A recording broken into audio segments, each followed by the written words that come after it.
اعوذ باللہ من الشیطان الرجیم بسم اللہ الرحمن الرحیم۔ پیارے بچوں السلام علیکم۔ امید ہے بیٹا آپ خیریت سے ہوں گے۔ بیٹا جو کلاس ہم لے کے آئے ہیں جماعت چھٹی ہے، مضمون اردو ہے، موضوع ہے جگنو۔ تو پیج 96 پہ آ جائیں، کو ریویژن کرنے جا رہے ہیں ہم۔ جگنو۔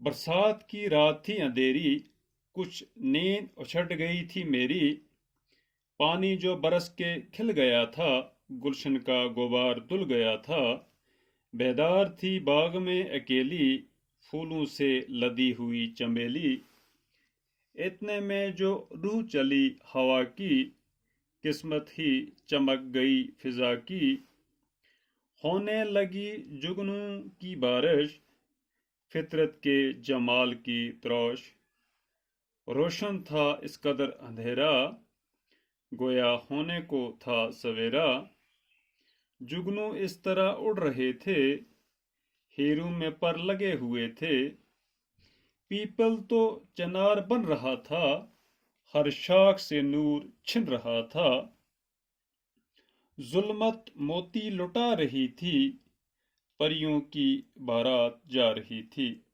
سکندر علی واجد کی ہے یہ نظم۔ تو بیٹا کہتے ہیں برسات، پہلے یہ کہوں میں آپ کو جگنو کس کو کہتے ہیں۔ جگنو جو ہے ایک چھوٹا سا کیڑا ہے جو برسات کے موسم میں راتوں میں آپ کو چمکتے ہوئے دکھائی دے گا، اس کو جگنو کہتے ہیں۔ وہ چمکتا ہے، سبز سی لائٹ ہوتی ہے اس کی۔ برسات کی رات تھی اندھیری، یعنی کہ کہتے ہیں جب برسات ہو رہی تھی، بارش ہو رہی تھی، اندھیری رات تھی، کچھ نیند اچھٹ گئی تھی میری، پانی جو برس کے کھل گیا تھا، گلشن کا غبار دھل گیا تھا۔ غبار کہتے ہیں دھول کو، گلشن کہتے ہیں باغ کو، اس کے اوپر جو گرد و غبار تھا وہ دھل گیا بارش سے۔ بیدار تھی باغ میں اکیلی، بیدار کہتے ہیں ہوشیار کو، پھولوں سے لدی ہوئی چمیلی۔ چمیلی ایک پھول کا نام ہے جو سفید رنگ کا ایک خوشبودار پھول ہے، اس کو چمیلی کہتے ہیں۔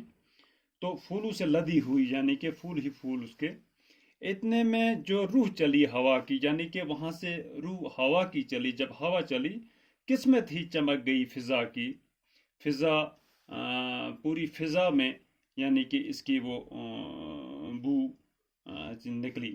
ہونے لگی جگنو کی بارش، کہتے ہیں جب جگنو کی بارش ہونے لگی، فطرت کے جمال کی تروش۔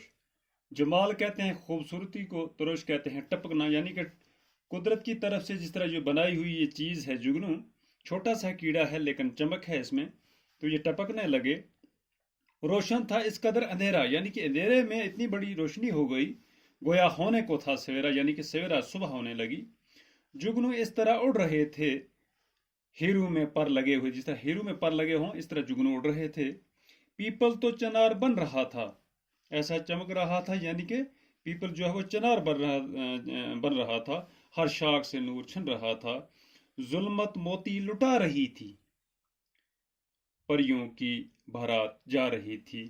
تو بیٹا یہ اس کے لفظ معنی ہیں، نیند کا اچڑ جانا ہو گیا، نیند کا نہ آنا، پانی برس کے کھل جانا ہو گیا، بارش رک جانے کے بعد آسمان کا صاف ہونا، گلشن کہتے ہیں چمن کو، باغ کو، غبار ہو گیا دھول گرد، چمیلی ہو گیا سفید رنگ کا ایک خوشبودار پھول سمن، جمال کہتے ہیں خوبصورتی کو، حسن کو، تراش کہتے ہیں ٹپکنا، چٹکنا، ظاہر ہونا، گویا کہتے ہیں جیسے شاید، پیپل کہتے ہیں گرم علاقے میں پائے جانے والا سائے دار پیڑ۔ بیٹا آج اتنا ہی، کل اس سے آگے انشاءاللہ دیکھیں گے، باقی خدا حافظ۔